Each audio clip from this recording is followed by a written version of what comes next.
Good afternoon from a sunny Brussels and welcome to Europe Debates, a webinar brought to you by the European Conservative and Reformist Party in Brussels, Europe's fastest growing political movement.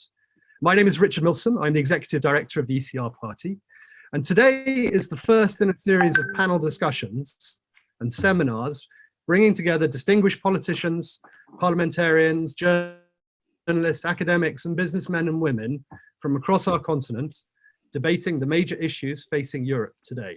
Today, our topic is China, the new global threat. As our nations battle with the COVID-19 global pandemic, the tragic loss of life, the strain on our healthcare systems,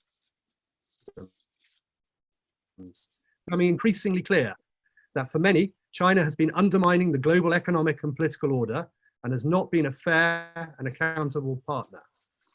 They would argue that organized campaigns of disinformation and fake news, intellectual property theft, personal data harvesting, protectionist trade policies, and violent oppression of ethnic and religious groups, that China must now be held accountable for its role in this unprecedented health crisis. Our panelists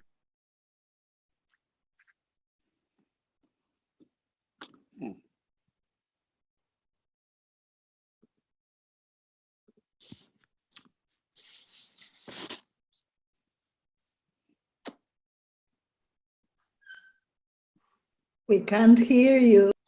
The connection is very weak, actually, or something is going wrong. Probably the Chinese, you know. Delighted to. Huawei is omnipresent.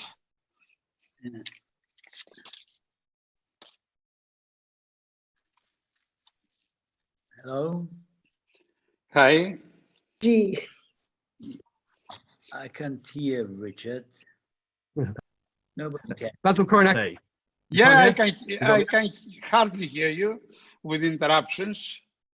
But we also have with us Anna Fotyga, a Polish MEP, the former Foreign Minister of Poland and Chair of the European Security and Defence Committee.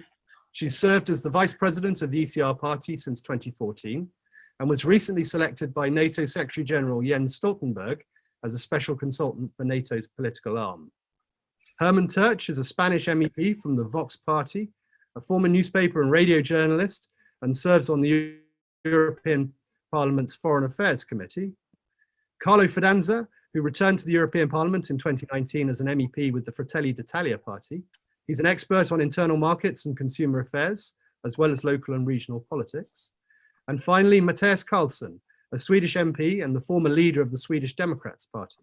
He recently launched a foundation named Oikos, or Home, which is the first conservative think tank in Sweden for over 100 years. Thank you to all of you for participating in this debate. We're greatly honored to have you with us here today and look forward to an informative and lively debate.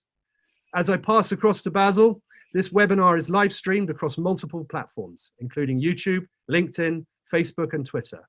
We're grateful for the hundreds of people that have registered and we'll be following this debate to ask questions, which we will try and relay to the panel. So let's get it started, and I hand over to Basil. Thank you. Thank you very much. Good afternoon, everybody. I'm Basil Koronakis. I'm the publisher of New Europe newspaper, and I'm very honored to participate in this debate. I would like to introduce the first subject on my view. I understand that we are before a new civilization emerging, and this new civilization will mark the years to come. And the first question is, what is going to be the European Union the day after the people get out of their houses? And the second question is what we are going to do about China, which is a real threat to the Western civilization, to our economy, and to our way of life. If China is not contained somehow, I don't say to be isolated or kicked out or whatever, but must be contained because we are dominated by Chinese products all over Europe, all over the world. And this is the first set of things I would like to put forward, and I leave up to you to continue. So, Who starts first? May I? Instead, yep, Ladies, Anna, Please. Oh, hello. ladies first. Okay, then I kick it off. In terms of the European Union, I think that we are in the midst of quite wide debate. It is more than obvious that at the first phase of coronavirus pandemic, European institutions were late in reaction. Actually, all burden and actions to prevent a disaster lie on member states. To be honest, I must say that it was agreed like this. We wanted to have majority of responsibilities for public health, within member states, but we need solidarity, and I think that we learn step by step to show it, to share it. Also, I think that there is much to do within the framework of NATO. So institutions of the West, generally speaking, have to act. In terms of China, for some years already, we see a major shift in China's policy, abandoning the policy of non-intervention.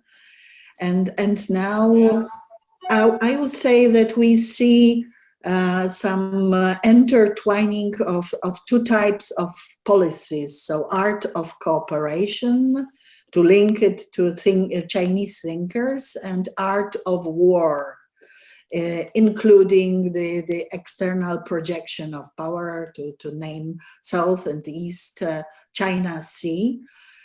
During coronavirus, we have the campaign of disinformation. Actually, we were informed too late about scope and severe character of pandemic. Now, the majority of information war concentrates on, I would say, rosy picture of China and supplies that are provided to Europe and elsewhere are actually portrayed as humanitarian aid. It is simple trade. It is selling of goods. Good. We have to have those supplies, and we need them in order to keep our societies safe. But certainly, Europe's West's dependence on China is too heavy. We were concentrated on problems within China for quite a long time already, indicating the intimidation and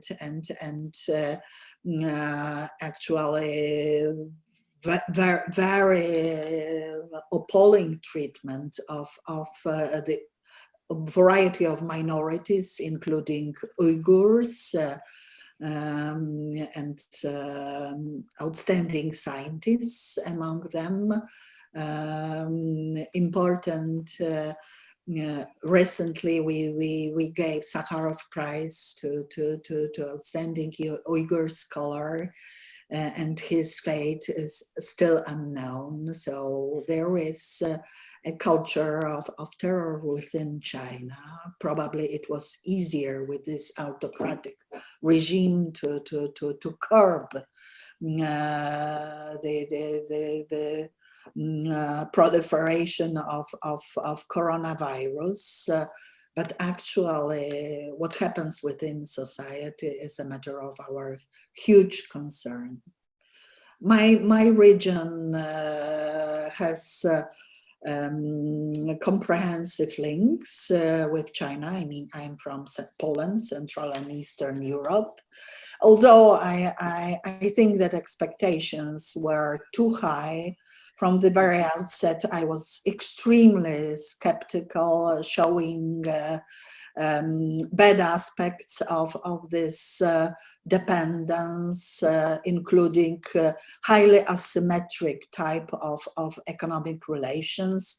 To give figures, Polish exports to China previous year is $3 billion US dollars, while imports from China is over 30 billion of US dollars. So 10 times more of imports than exports. It's highly asymmetric, and that's China's policy. Thank you. And this is what you can see, because there is what you cannot see, because a lot of Chinese products are smuggled in Europe. Not so bad. We already know some problems, and Poland, along Romania, was a country signing memorandum with the United States, and we totally abandoned whole ideas of bringing 5G from China. So we do not have this. We think that there are two major European producers, and if we add to this South Korean Samsung, I think we have enough democratic states produced to provide us for modern technology. Yeah, but this is technology. What about the plastic products that are flooding Europe? In every corner you see a Chinese shop. Within my region, there are countries like Hungary, for example, who are major centers of trade with China. Recently, Greece joined 1+16, so it is 1+17. Actually, overall trade of 16 countries is the same as investment in Finland alone. So there are countries that are hugely dependent on supplies. At the very beginning of this legislature, I started actually my work with questions to the Commission about dependence on imports from China to produce final products in the pharmaceutical industry. I think that healthcare is a topic now, and we have to overview all sectors of our economy in order to assess dependence and supply chains. Yeah. And what, Herman, what you are thinking about? Yeah, well, I think I completely agree. We have to overview everything, because I think we have been betraying ourselves since I would say almost the whole time since almost 50 years ago, this famous trip of Nixon to China, when we started with the opening, and this theory on having China coming into relations, and that through relations China would warm up and the information would run in and people would start to ask for democracy. And so that has been an argument, and it has been a kind of way of looking for the relations to bring us some effect in softening the regime, the communist regime in China. That has not been the case. I think in the last 15 years, we have to realize that this has failed. It's not happening. It's not going to happen. The regime is tougher, if you want, even tougher than before. The repression since Tiananmen has been absolutely continuous and without any kind of movement or tolerance. We are there. They have problems. I mean, after Tiananmen, everything was let's say, petrified. But then we have the issue of Hong Kong, and we have, for the first time, we had an American president who was up to the issue and who started to confront the Chinese, because the Chinese policy has been always, it had an advantage, a fundamental advantage, that they didn't use the rules of the others. They always acted with other rules in general, in the commerce, in the trade, as everywhere else. We have seen how they behave in Africa, how they behave in South America to an extent, how they are introducing themselves in the Balkans, in Europe as well. So we see that there is no softening. There is in the opposite side, there is a kind of growing up of power and expansion. Expansionist power, which is by no means soft. It is not soft in the sea, in the Chinese Sea, and it is not soft in other regions where they are entering for prime materials and other issues, and how they are very dependent. It's true, they are very dependent on commodities, but they are getting them through a kind of with a way and a relation which should have long time ago put us into alert. We haven't done it. And now when this situation was, when this American president is really, they are bringing the Chinese to some rules which they didn't have, when this Hong Kong issue, which is enormously important, that you have a Hong Kong issue and again Taiwan. We shouldn't forget Taiwan. The West has been really not wise and not generous and not intelligent with Taiwan. Taiwan is a democracy. Taiwan is an open society, and Taiwan is an example, as Hong Kong should be, for China, not in the opposite. What we had some kind of resignation that Taiwan would finally be annexed as well, like Hong Kong, and would disappear. That shouldn't be our idea. Our idea should be that the open society of Taiwan should take over the mainland. That should be the policy, or our policy in any case, our wish, our political, let's say, goal in our relations. And I think we have been, in general, and Europe very especially, have been very, very soft with China, and China increasingly arrogant. We have to see the cases of the ambassadors of China in the last 10 or 15 years are really have continuous incidents in the way they treat the country which they are, where they are representing China, with a very curious way of, it's a kind of neo-colonialism or patronizing in a way which is quite it's not astonishing, but quite worrying. In this sense, I think there are many, many things that tell us that that we have to need to be serious now. We can learn a lot. I mean, of countries which are closer to China. We can learn from Japan, but we can learn from Australia as well, and from other countries which feel the danger and the threat more immediate. And we, Europe, should really have a serious overview of all our relations. Our dependency can't go on as that.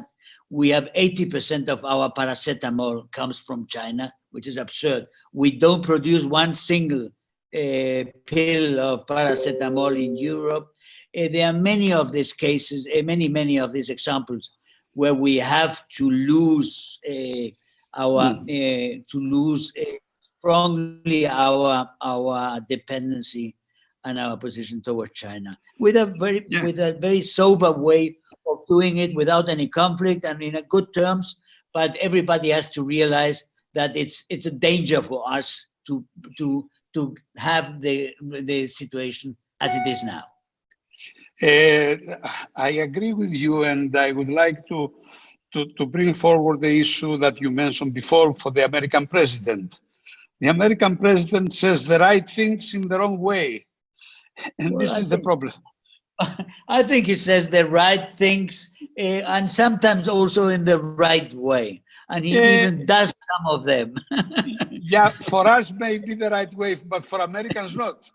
For Americans it's the wrong way, and that's for some Americans. yeah, and that's why we had these reactions. They delayed him on his doing with China for months, talking about this impeachment, which had no ground because he had majority. So that it was useless. You can't blame Trump. You have to blame the Democrats. Yes, that's true. But the Democrats are working with Wall Street, as you know. Yeah, Wall Street. You see now that all the broadcasting companies, the televisions in the United States are really Chinese file. I mean, they have a empathy or sympathy for the regime, they defend the regime over Trump. It's a very bizarre situation. Yes, and Matthias, what are you thinking about? Yeah, first of all, I would like to extend my gratitude to the ECR party for organizing this webinar around this very important topic. Addressing the issue of the impact of the European Union so far of the coronavirus, I think that it has weakened the European Union further. I think that the experience of many ordinary citizens so far during this pandemic is that the help and the organization you can rely on is not the supranational organizations, the multilateral organizations like the UN or the European Union. I think more than ever, the nation state has become important to people. And even further so, the closer communicationships with family, the civic society, and so forth. And we are seeing also an emergence of a more severe conflict within the Eurozone between North and South. And I think that will make the divides within the European Union even stronger. And unfortunately, because I think we need to have a strong Western European communionship in these times, especially when it comes to addressing the issue of China. And I think to begin with, I think that it's important to distinguish between discussing China, that distinguish between the Chinese people, the Chinese nation, and the Communist Party of China, the dictators of the Communist Party of China. I don't think that almost anyone have a problem with the Chinese people or the Chinese civilization. No, nobody has anything with the Chinese people. But we should have a problem with the dictators of the Chinese Communist Party who are ruling the country in a totalitarian way. And the theme of this discussion is whether or not China is a global threat. And my answer to that question is a very clear yes. I think that China poses a global threat when it comes to public health. I believe it poses a military threat. I believe it poses an economical threat. And maybe most seriously of all, I think it poses a threat to Western values such as freedom, democracy, and national sovereignty. And beginning with public health, I think it's pretty clear to everyone in regards to current events what I mean with that. And I think that the Communist Party of China has a heavy responsibility for what has been happening with the coronavirus and the spread of the coronavirus. If you have total control and total power in a society, that also gives you all the responsibility. And going back to the SARS epidemic already in 2002, the source of that was basically the same as the source of the coronavirus. It was the wet markets, it was the food customs, the way the Chinese are allowed by the government to treat wildlife and animals, and how they handle the risks of these diseases. And there's been microbiologists in Hong Kong, for example, warning about a second SARS pandemic going back to 2007, but the Chinese government has not listened and has not taken actions. and the wet market continued to be open after the SARS epidemic, and now we have the Corona epidemic. And I think that the responsibility falls very heavily on the Chinese government for this. And I think that the issue of animal welfare and how China treats its animals has become a global matter of concern. It's not only a national issue anymore, because we all are suffering the consequences of this. Mahatma Gandhi once said that the greatness of a nation can be judged by the way it treats its animal. And if you hold China to that standard, it is not a very great nation. It's at least it's a lot less of a nation than its military and economical powers suggest that it is. A study from Southampton University recently showed that if the Chinese had taken action earlier, the spread of the pandemic could have been limited by 95%. But the Chinese government did not take action as soon as possible. Their initial reaction was to try to ignore it or try to silence it. There's a lot of reports of whistleblowers being silenced, whistleblower disappearing, and the responsibility for this is heavily on the Chinese government. I think we need an independent investigation to what has happened, international independent investigation. I think we need to have a common demand on China to close the wet markets and to change the way they treat their animals. And until they comply with this, I think we should ban import of Chinese animal products and try and also consider other measures. I think that also that China is a military threat. China is now the second largest military force in the world, and they are quickly closing the gap to the US, and they are doing it also through espionage and through hacking, stealing technology and research from the Western countries. And I'm troubled by the fact that the heavy investments that China are making now in infrastructure in the West, such as harbors, 5G and so forth, could also be used in the future for military means. When it comes to economy, China, there is not such thing as a free market or free companies in China. Everything belongs in some way to the state or are obliged to obey the state. There is even a law saying that all Chinese organizations, all Chinese citizens needs to serve the Communist Party and to serve the National Intelligence Service. And I think it's very clear that China sees economy as a means to enhance Chinese global power, and that they are practicing what somewhat could be mentioned as economical colonialism. Yeah. Looking at Sweden, the ambassadors were mentioned earlier here, and we had an incident recently where an association of Swedish artists awarded a Chinese dissident, Guai Minhai, a democracy award, and immediately the Chinese ambassador in Sweden started to making threats about economical sanctions, demanding that we take actions against our free media, demanding that we could not in any way say anything positive about dissidents who believe in democracy in China. And Sweden are already in a very vulnerable situation. Our biggest car manufacturer is owned by Chinese. Many of our cinemas and other important organizations are owned by the Chinese. But luckily, so far, we have the strength to stand up to them and say no. But if this development continues, what will happen 10 years from now? Then maybe we won't have the opportunity to say no anymore when they demand that we close down our free media or that we demand talking about democracy in China. That is correct. And if I may add, before animals, we come with humans. When people are dying because of coronavirus, for us are people that are dying. For the Chinese are numbers.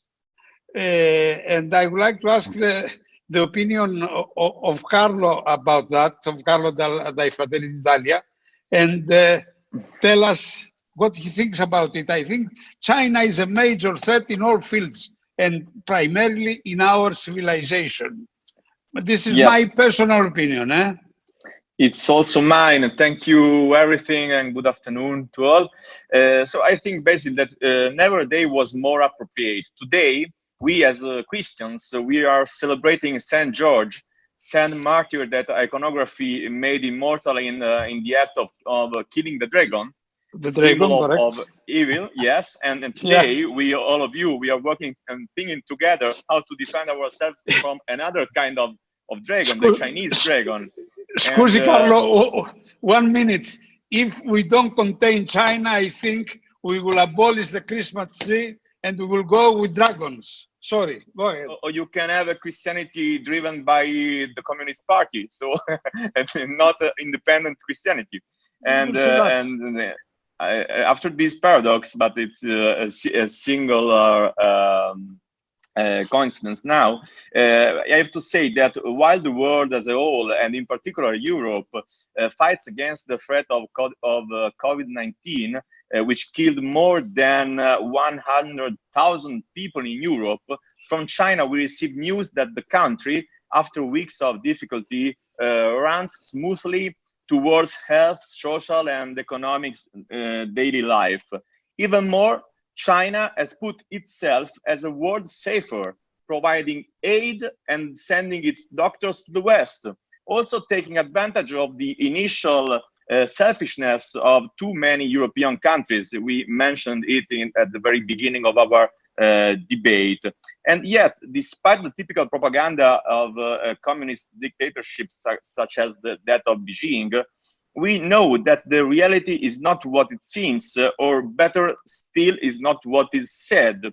And we have to say that beyond the achievement of some key roles within supranational organization, and we have to mention the role of WHO and the very huge responsibilities that its director, Mr. Tedros, has had in this season, very huge responsibility. The Chinese penetration continued in Europe through a series of bilateral agreements on a commercial and economic basis, but with naturally a strong political content. I have to say something about what's happening in my country, in Italy, because I think unfortunately, it could be a case history in negative terms of what is happening in Western Europe if we don't care about this. One of the most inclined countries is precisely Italy, where the most voted party in the 2018 parliamentary elections, today, fortunately, they are declining sharply. The Five Stars movement imposed on the two governments chaired by the current Prime Minister, Mr. Conte, a pro-Chinese line. Already in the first government, backed by the Five Stars movement and the Lega party with Salvini, very serious choices have been made, also confirmed by the current government, supported instead by the left.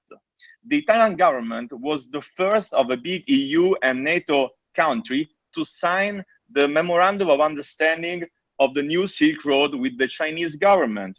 This creating the real risk that the Italian port infrastructures fall into Chinese hands, and Italy is used as a logistic platform for new business invasion from China. The Italian government was also one of the most convinced in developing 5G technology, regardless of security and sovereignty.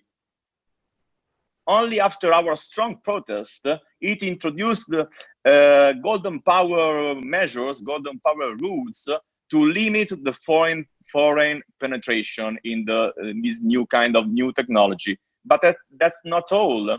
In this very difficult economic stage, and taking advantage of the division between European leaders and about the financial support measures for member states in greater difficulty, there are important representatives from the governmental parties which are openly supporting the need to sell significant shares of our national bonds to China.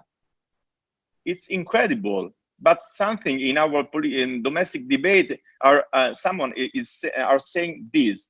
And also the implementation of the environmental policies such as those mentioned, for example, in our Green Deal, in our European debate, risk being a major gift to China. Not that we want, for example, a general switch to the electric power by ignoring natural gas as a basic source for the transition. We are in practice favoring China and putting Europe at a disadvantage. So the end of the ideological globalism season, of which China's entry into the WTO was one of the key steps, must force us to be strong and concrete, leaving no room for those who see weaker and divided Europe as the next prey of its expansionism.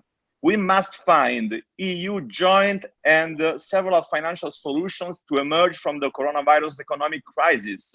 We need to defend our strategic physical and digital infrastructures from hostile takeovers. We need to protect our quality products from low-cost productions in Asia. We need to support research and innovation, because today's competition with China is no longer just about the cost, but is about know-how.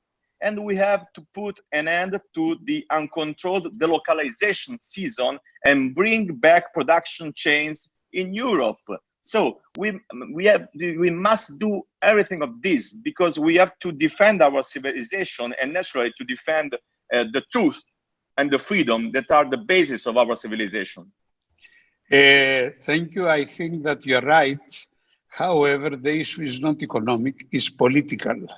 And I'm afraid it is political, and I'm afraid the way Europe is structured cannot deal with the matter. The issue is political. This is what Mr. Trump understands. This is what Mr. Putin understands. And this is what Mr. Macron understands. But we have to understand, all of us, that the issue is political, and it can be resolved with very simple moves, as long as we conceptualize that China is a threat to our civilization, to our freedoms. And we have to understand that they are communists, full stop. There is nothing to discuss. We have nothing in common with them. We might fight for hours, for years, whatever, on how to do things, but we are all in a democratic context. The Chinese, no, they are not. They are communists, full stop. Now, you mentioned one very thing that I would like probably to ask the panel to reply, and this was the responsibility of the World Health Organization. I think they have criminal responsibilities, because if we were alerted on time, and they were alerted on time by Taiwan. By mid-December, Taiwan informed the World Trade Organization, the World Health Organization, and they replied that you cannot tell us anything because you are not members of World Health Organization, which is ridiculous. So, probably, I don't know, Herman could tell us something could comment on that. I think the whole history with the WHO, it brings us to the in general, to the international organizations, to the global organizations, and the fate of them, and the role they had in this last 20 years, which is, I think, it's really dangerous in many aspects. We saw a reaction very soon in the United States about the UNESCO. I think it would be highly recommendable to overlook everything in the UN, in all the UN structure, what we see there and what is happening. The obscene dependence of the WHO, of the director of Tedros, of China, and the obedience to China, and how they covered up with China the expansion of the virus, when Taiwan had alerted already, and they still were covering it up. That only has one parallel, which is a really terrible parallel with the Spanish government, and the criminal responsibility of the Spanish government in the expansion in Spain, where we are the major victim in whole Europe now, and we have the most deaths in million in relation to the population. It's an absolute disaster, and what this socialist and communist government, which we have now under Sanchez and Iglesias, who is a communist with obedience to Venezuela, what they are doing with all these medias which are sympathetic to China, what they are doing, how they covered up because of the 8th of March of the feminist demonstrations, because of ideological grounds, they covered up the whole expansion in Spain, and that brought us the disaster. The last studies say if they would have said before the 8th of March on this week, 2 days before the 8th of March, over 60% of the people would have been saved from the impact would have been over 60% less in Spain than it has been eventually. It has been a disaster. We have over 22,000 deaths now, if you compare to Portugal, which has not 1,000. So there you see the relation of the effect from the government of Spain on this action, and that has lots to do with the ideology they have, because they gave the priority to ideology on this 8th of March with the feminism and the ideology of gender ideology and so on, and they stopped every information, or they weakened the information that came, blocked it. There was a censure. They joked about the people who were alarming the danger, and we came to where we are now. We are confined in a military way almost now. In Spain, we have the worst confinement of whole Europe, and we have the worst results of whole Europe, and we have the worst assistance of whole Europe, and we have the biggest amount of sanitary personnel. Over 30,000 personnel of the sanitaries are infected. That is the result, as I say, of a behavior which is very Chinese, but in Madrid. That is. As well. I would like to listen to Anna, what she would have to say about. Thank you. Actually, that's enormous paradox that Taiwan, a place with long-standing tradition of excellent public health policy. I know what I'm speaking about, because founder of UNICEF and founder of Polish sanitary policy after First World War was one of the major advisors to Chiang Kai-shek the real policies that are tradition in Taiwan were something to contribute to knowledge of democratic world through participation in World Health Organization and participation in World Health Assembly. That is, by the way, it is to happen on 1st of May, and many of us appeal to WHO, WHA to allow Taiwan to participate in works of the organization. We now know that Taiwan has the best, almost the best of statistics currently in combating coronavirus. It was also extremely important, the country was also extremely important in providing us information about the cover-up campaign maintained in China in order to enhance country's public picture after several weeks of hiding truth about scope and seriousness of this. I think that WHO is necessary and important. I also criticize the president of our director of the organization, but there are excellent experts there, dealing with Zika, with Lower Nile and Ebola, and we have to remember that this combined knowledge is to be preserved. So we need to keep the organization and have it working honestly. Thank you. Absolutely, you need the organization. But politics is with the politicians, and the medical issues are with the doctors. Yeah. May I just intervene now? Because we've received we've got over 400 people online at the moment following this debate, and there are a plethora of questions coming in from all sorts of people. In fact, questions for you all. There may be some clarifications. I have to apologise. We did actually lose contact with you earlier on. Whether we've been Zoom bombed or not, I don't know. But we're on a new computer and a new link now, so we can hear you. Perhaps I'll, in no particular order.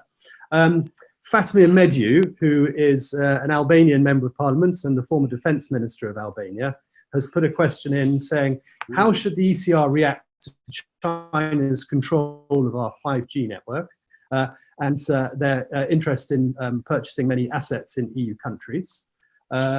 We've had another question with relates to communism. Perhaps this one would be for Anna Fotiga, because I know you've recently written an article on in New Europe on this subject with regards to disinformation. And is the disinformation that we're seeing from China comparable and similar to that which you experienced and which you have seen through the Soviet times? Matthew, we've got a question from Sweden. Matthias, sorry, a question from Sweden. How can we actively actually end these wet markets? What do we really need to do? Okay. Herman, we've had a question saying, should we let Taiwan join the WHO in its own right? And should it be joining other international bodies? And the final question was from Luca Bertioli. So how can we stop China buying all this critical infrastructure? Perhaps this is one for you, Carlo, particularly ports and other critical infrastructure. So there's a series of questions there in no particular order. Do you want to have a go? How can you stop China? Very simple. You freeze all the loans for 500 years, you liberalize people from the banks and the debts, and you block China. They keep papers worth over 10 trillion euros. So just block them, freeze for 500 years. No interest and no collaterals. You can do that. We can do that. That will be the new civilization. This is my idea anyway. I don't think many people will agree, but we got to end somewhere. Sometime we have to finish the situation. Okay, Herman. May I have a crack at the WHO in Taiwan? May I? Yeah, sorry, Anna, please. Yeah.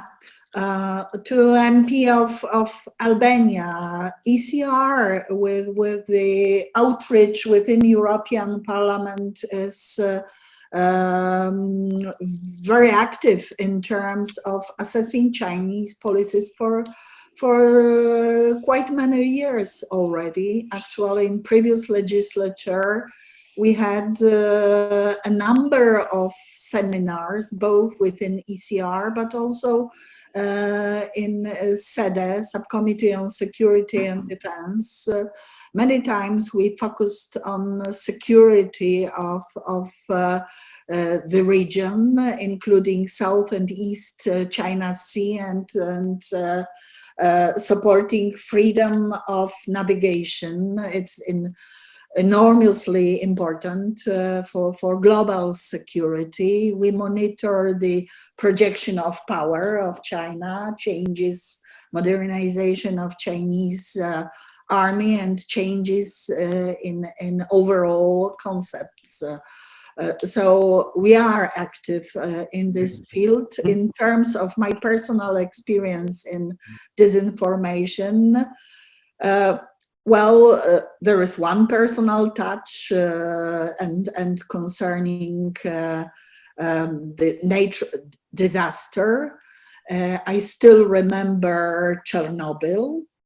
I was a young woman at that time, and my son was an infant, and it was beautiful weather. I used to carry him all the day outside, knowing just nothing about the nature of disaster, because communist authorities, both in Poland and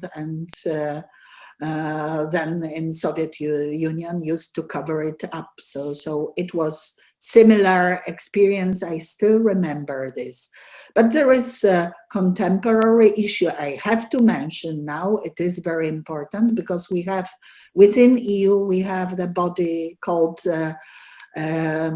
Task Force East, and Task Force East. It is the body within EAS, very much supported by myself, and showing on daily basis the narratives, disinformation campaigns. And in terms of coronavirus, I think it is very close collaboration, similarity, and unity, I would say, between China and Russian Federation nowadays, to undermine the position of the West using problems of coronavirus. Thank you. Thank you, Anna. Okay, so let's go just in order. Matthias, do you want to have a crack at the wet markets as well? The question that came from Sweden. Yeah, thank you, Richard. I think it's a matter of raising public opinion and public awareness to begin with. Besides that, I think the basically only measure we could use at this point is economical sanctions if they do not comply. For example, by banning imports of animal products from China until we know that these products are safe for our populations to consume in different ways. But I think it's also a matter of a broader perspective. If we are going to make China comply with anything, the West needs to be strong. We need to be united and we need to be strong. We need to strengthen the transatlantic link. We need to cooperate more closely, have a more common strategy in regards to China. And conservatives need to keep winning elections, because if the socialists are allowed to take over the West, we will stand no chance in standing up to China. If we allow them to divide us from within and weaken our economies, China will never listen to us because we will not be strong enough. So keep the West as strong and as unified as possible. I think we're all very much in agreement with that. So thank you for that. So perhaps if I move to Herman, I asked, the question came in specifically about Taiwan, but I mean, you're a great expert in human rights, and I know you've done a lot of work over the years in different conflict areas and different subjects related to this. But perhaps if we broaden Taiwan, whether it should join the international bodies, but also, democracy in Hong Kong and Xinjiang perhaps as well. Yes, first of all, I completely agree. I was in Poland in '86 when Chernobyl was in Krakow and in Warsaw in these times, and we got the news from Sweden in this time, where the first news came about the catastrophe. And I fully agree. We need a strong ties, strong transatlantic ties, because the West has to be united.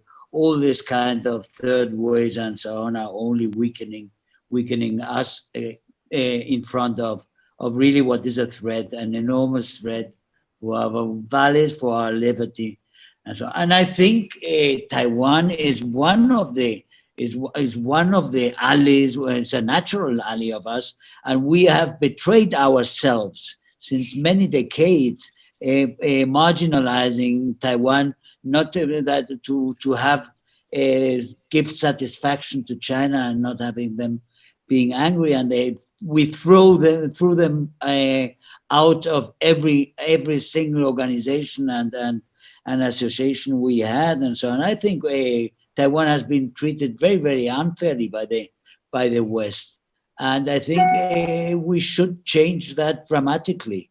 I think China should have no veto whatsoever on Taiwan being in some places, and if you have to suffer there some kind of reprisals, we have leverage enough with China having that and going on with a policy. If this policy is agreed, if there's unity about this policy, and if we agree on the goals, and the goals is to promote democracy and transparency all over the places. And this crisis has shown the danger, the lethal danger that is this lack of transparency and tyranny as the Chinese one is.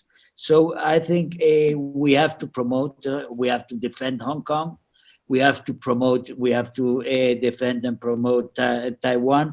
And I think we have to fight against all this influence again of this revival of communist ideology and communist in all over the West. I mean, you have to see what is happening in Spain is enormous. I mean, they are now really putting openly censorship in the networks in as the Chinese do, and they have been doing all this darkening up and this lack of transparency, which has brought us so many deaths in the last 2 months. Is again another clear attitude that this communists and radical socialists, which we have in power now, are not off the scene in Europe and in the West. They are there. They are coming. You see them in the United States. The radicalized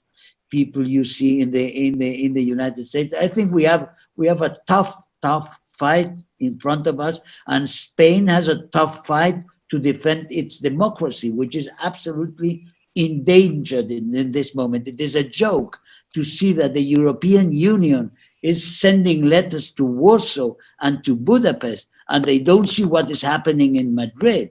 In Madrid, where we have generals which are now saying that they are being ordered by the government to overlook and to control the networks for what they call lies and what they call disinformation about the government. What they don't like about the government must be out of the network. I mean, these are Chinese standards, what we are getting in Spain Yes. in this moment. And in Brussels, nobody seems to care about it. I mean, it's quite appalling what we are seeing in Spain, as I say, and we are all in risk. We are being brought to trials because of supposed offenses of freedom of expression.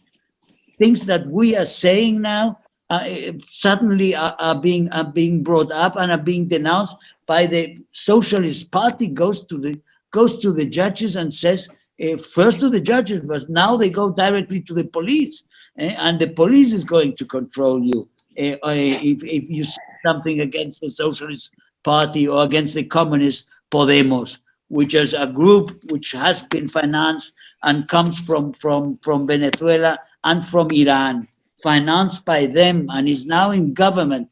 And the vice presidency is in the hands of people who have been agents of Venezuela and of Tehran. And that's what we have in the European Union now. So, as I say, the threat of China is there, and the threat of China, of the communists, is inside us, is inside Europe in this moment. And we should be very, very aware of that. And as I say, in Spain, we are now in high alert, and we are fighting for the essence of our democracy. Thank you. Yeah. So, Carlo, could you perhaps, you're an expert on internal markets and competition and things. And, as conservatives, we believe in open markets and free markets as the primary driver of wealth in our economies. And whilst, Chinese investment in our infrastructure in different areas, stimulates competition, it brings prices down, it does help our economies. At what point do we have to say stop? Okay. Based on the Italian experience, where much critical infrastructure and large scale projects are being purchased by the Chinese, at what point should we intervene to say enough is enough? Yes, thank you, Richard. I just want to add some words on what Anna said a few minutes ago about WHO. just to add that I do believe that the competencies within the organization have to be preserved. I fully agree with Anna, and I think, and I want to add that they had to be preserved also by the mainly by the ideological and political interference, because what we had in this case, these criminal responsibilities Herman mentioned before, is about the choices of a director general who is an Ethiopian, who is an African man, so who is a part of a strategy held by the Chinese government to colonize Africa. And so all the African countries supported him very strongly in the moment of his election, together with the Chinese government. So it's a part of this kind of strategy. And the first thing he did was to blame Taiwan from the organization. And the second thing he did was to help aid the Chinese government to do what they did in this season of the virus. I absolutely agree. Yes, sure. I know that we agree. And the thing that we have to look up is also about Europeans, because if I am right, I think to be right, in that election, when Mr. Tedros was elected as Director General, was chosen as Director General of the WHO, we as Europeans had 4 different candidates. And we couldn't imagine the threat, the risk. In those occasions, we have to be united and choose one candidate to beat the African led by Chinese candidates. So for the future, I want to say that we have to be more intelligent in these occasions. But answering your question, Richard, I think that stopping China from buying or from controlling our strategic infrastructures is one of the toughest challenges that we have at the moment. To avoid to be furtherly colonized by China in a smooth and soft way, but step by step, ever more. And I think that we can do this enforcing the Golden Power regulations in the national and the domestic frameworks, but also avoiding to sign the dangerous memorandum about the Belt and Road Initiative, because when you sign the memorandum, and I can tell you directly for the Italian experience, they offer you a very progressive occasions to be richer and to be more active in your development, very high and huge exchanges of goods all over the world and so on. But finally, the final result is that they want you to cease to give up your strategic infrastructures, to control directly their traffics around Europe and around West. So we have to defend our internal market for this kind of hostile aggressions, and also to protect it from the quality of goods perspective, because it's not only the problem of the ownership of the infrastructures, but we have also the problem of the quality of the goods that are coming inside our internal market. And we are seeing these also in the framework of the sanitary disposals and that we needed in the last weeks, because after the very few moments we need this kind of disposal from other countries, mainly from China, and many of these are not equivalent in terms of quality to ours, and they are dangerous, and we have to protect us, our internal market, and our citizens from these risks. Superb. That's very, very good, Carlo. Thank you. We're running out of time, but there are a lot of people following us online and more questions coming in. There is a question here for Basil, which comes from Greece, and it is, what is your advice to Mitsotakis about the Chinese investment in Greece? I could hazard a guess at the answer, but I'll let you do that one. And after that, I have a general question for everybody before we start to wrap up. But Basil first, please. Yes. What I would say to Mr. Mitsotakis, first of all, is that you have to know that he found the Chinese investment when he became prime minister. The investment was before him. So he has to find a way to minimize the presence of the Chinese in Greece. I'm afraid that it is not an easy thing because they have huge influence all over in many quarters, but this is a huge task. And Mr. Mitsotakis has the opportunity right now to see where he stands. Because the Chinese, yes, are in Greece, but they can be contained and they can't be put under control. It is very simple. Concerning the rest, I would like to ask you to make a roundup of the whole thing. Sure. Let me ask, just pose one further question to the entire panel. I mean, it's such a broad subject, this, we could talk for hours. Clearly, Europe needs a strategy to deal with this issue. How would you, as European national parliamentarians, businessmen, journalists, how would you work across the political spectrum to come up with a coherent and unified strategy that is going to help the continent in the future? Perhaps Anna, if you'd like to start. There is proof how difficult unity is to build when it comes to assessment of Chinese policy and influence, and that is 5G. Actually, with quite strong internal regulations in other areas, we were able to elaborate on toolbox of measures eventually to use, and generally speaking, every nation is free. We are much better, I would say, because the knowledge is already there.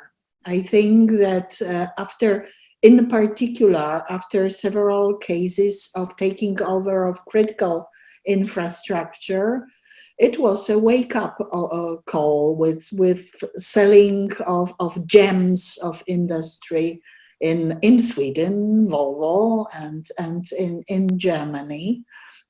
After Piraeus, I think that nations are already quite aware of dangers. There is a debt trap policy pursued by China.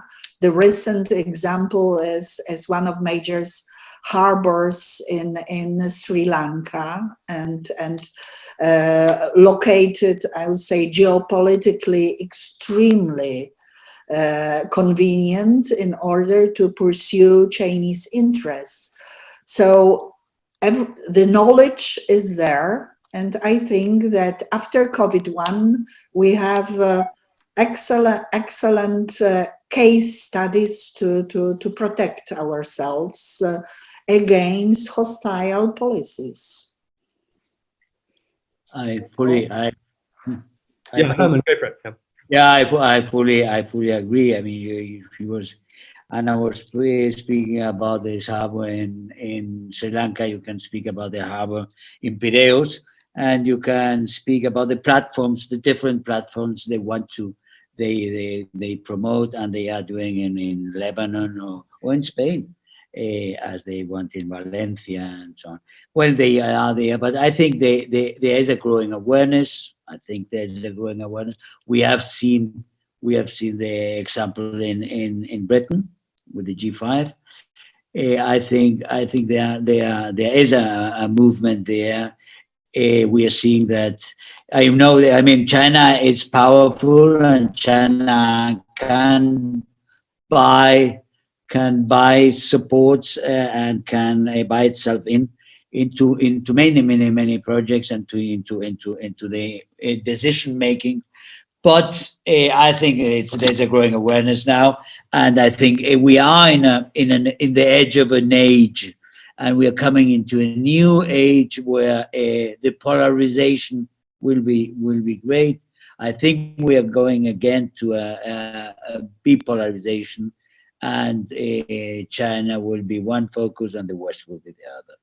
And I think there it will be quite clear that you are not working for your safety if you are really buying in technology which can be working for the food.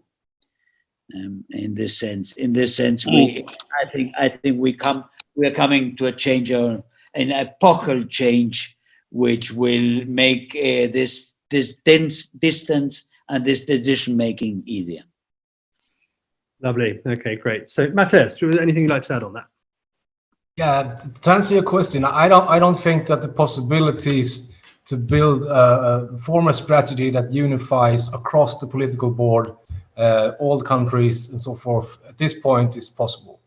I think we need to start by formulating a conservative strategy that is more specific, and we need to include not only European participants, but also the Americans, other allies such as Australia, New Zealand, allies like Japan, Taiwan, maybe, and try then to raise public awareness and to build opinion around that strategy. And hopefully that will be successful, and others will follow. Because I think there is still, even though the awareness are growing, I think there is still a problem that large parts of the populations in the West are not aware enough about the threat that the China is posing to our freedoms and to our democracy and development in different ways. And I think that is the first step: formulate a specific strategy, try to get as many conservatives from as many countries in the West as possible to unify around that, and then try to drive it through and to get others to follow. Super, excellent. Carlo, Yeah. final. Can I? Can you unmute? Yeah. Sorry, I fully agree with my colleagues. Naturally, this is the way. But I want to add a very sensitive issue. I know that it is, and maybe we need another debate about this. But I think that we should ask ourselves if we can explore. If we have the chance to move Russia away from this current framework. This would be strategic. I know that it's not so simple. I know that we have a lot of problems in terms of democracy and transparency and so on, and international issues. Naturally, we have them. But if we leave them together, China and Russia, the two blocks similar to the past, is very dangerous for us.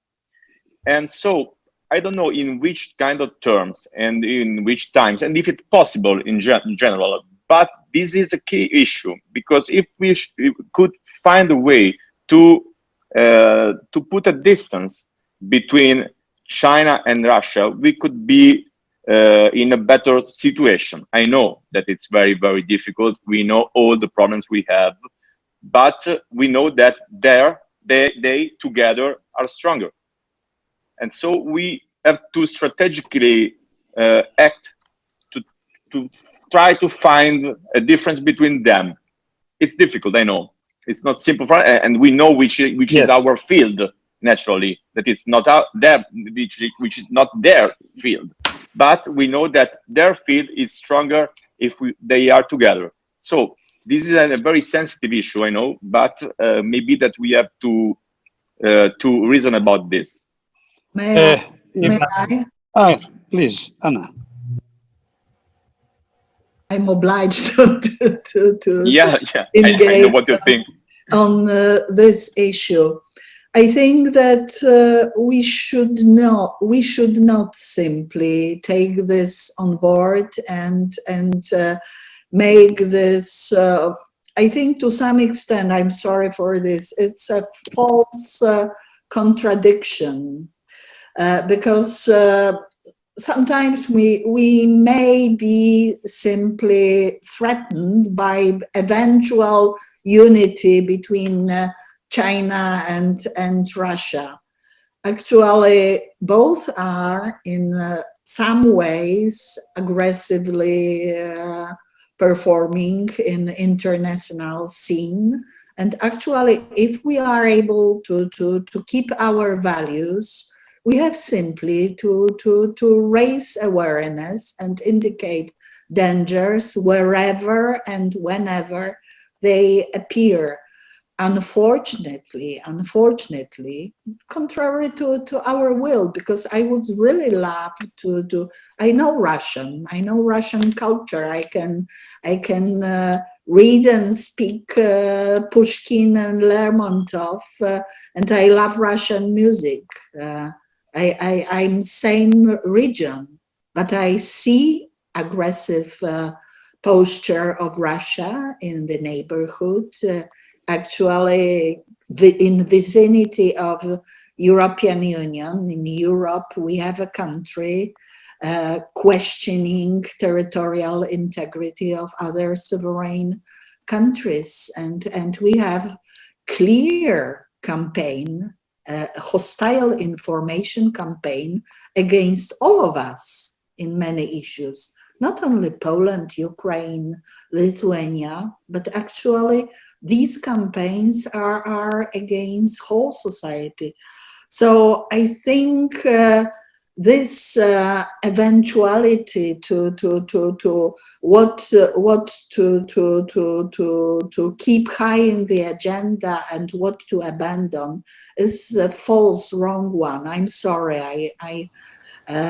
I try to be equal, and for many years already, but I think that danger from Russia because of its country's ability simply to buy people, also politicians, many others, mingling and destabilizing our societies should be taken on board as well. Thank you. I would love to have good relations with them. Unfortunately, they are not willing to. And with the danger of opening up another huge subject. Yes, but it is. And Basil, could you just give us a final word, because before I wrap up, because we are over time. Yes. First of all, one word on what Anna said. Yes, I agree with her, but the world is turning bipolar again. And we have to decide whether we are going to give as a gift Russia to the Chinese or not. Russia in this moment is not the Russia of the Soviet years. It's a Wild West economy. They are trying to make money in any way, and they are very vulnerable. So you have to see how we can manage. Now, the real problem, anyway, is the problem of Europe. We have to think politically. We have the European Parliament, which has to take the lead, and we have our leaders, like Mr. Mitsotakis, like many others, that they have to take advantage of this opportunity, bring back our industrial base from China back to Europe. Here we respect human rights, there they do not. This is a good reason to stop working in China. We have to work together, we have to watch the future ahead. Well, our leaders have the unique opportunity to unite everybody and take everything on Europe. Europe is a political entity. It was since 3,000 years. We cannot be run by technocrats. We want our politicians to take over. We want our European Parliament, which is the supreme institution. Here I agree, absolutely. That's a political game. Yeah, it's a political game. And all what I want to see back our industry in Europe. It may be more expensive. Who cares? We are going to pay for that. We have enough money for that. But Europe is the key, and we are the key, and our politicians are the key. Thank you very much. So, thank you. Thank you. Thank you to all of you. So sadly, we have run out of time. There is so much to discuss on this, and we could go on for hours, and we will do it again. But I would just like to extend a huge thank you to all of us, all of you, for joining this panel, sharing your expertise and your insights into this issue. We're very, very grateful. For those of the hundreds that have been listening, the whole event has been recorded. It's on our website, it's on YouTube and various other platforms. And I just wanted to say we will be holding another of these on Thursday, the 30th of April, next week at 2 o'clock. For our next webinar, which will be titled Rebuilding Europe's Economy. Details can be found at the ECR party website, as well as Twitter, Facebook, LinkedIn, and other social medias. But I'd just like to thank you all, panelists and people that have come online to watch this, and to wish you all a very pleasant afternoon. Stay safe, and I hope to see you all here again next week. Thank you very much. Thank you. All the Bye. best. Thank you. Bye. Thank you, everyone. Okay.